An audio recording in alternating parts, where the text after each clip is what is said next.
बिस्मिल्लाहिर्रहमानिर्रहीम। जी, मेरा नाम अब्दुर्रब ख़ान शाहिद है और Sughra memorial homeopathy medical college से ताल्लुक़ है। आज यहाँ पर हमारे होम्योपैथ्स मुख्तलिफ़ मकातब फ़िक्र के लोग जमा हुए हैं इज़हार यकजहती कश्मीर के सिलसिले में, और ये बड़ी खुशाइन चीज़ है। हम ये समझते हैं कि ये मसला 1947 से चला आ रहा है और 1948 में यूनाइटेड नेशन की करारदादों के मुताबिक जो बात तय की गई थी, अगर उसी को सामने रखते हुए हम उस चीज़ को फोकस करें तो शायद नताइज बेहतर निकलें।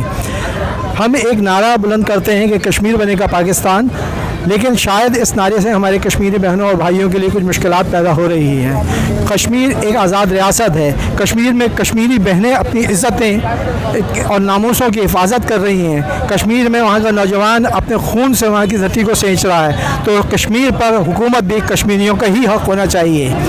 हाँ, 1947 के रेजोल्यूशन के मुताबिक अगर यूनाइटेड नेशन अक़वाम आलम, हम ये समझते हैं कि वो एक ऐसा इदारा है जो दुनिया में अमन का मंबा है, और आज उसकी क्रेडिबिलिटी पर एक सवालिया निशान सामने आ रहा है। सवालिया निशान ये है कि क्या वजह है कि हमारे मज़लूम कौमों पर, मज़लूमों पर जब जुल्म और बर्बरियत का बाज़ार गर्म होता है तो यूनाइटेड नेशन सिर्फ करारदादों की हद तक महदूद रहता है, उससे आगे वो अपने करारदादों को इम्प्लीमेंट करने में नाकाम रहता है। तो हम ये समझते हैं कि यूनाइटेड नेशन की करारदादों के मुताबिक ही कश्मीर का हल होना चाहिए और कश्मीरियों को ही कश्मीर मिलना चाहिए। कश्मीरियों को ये हासिल है वो कश्मीर पर अपनी हुकूमत कायम करें और उनको हक़ खुद इरादियत हासिल होना चाहिए।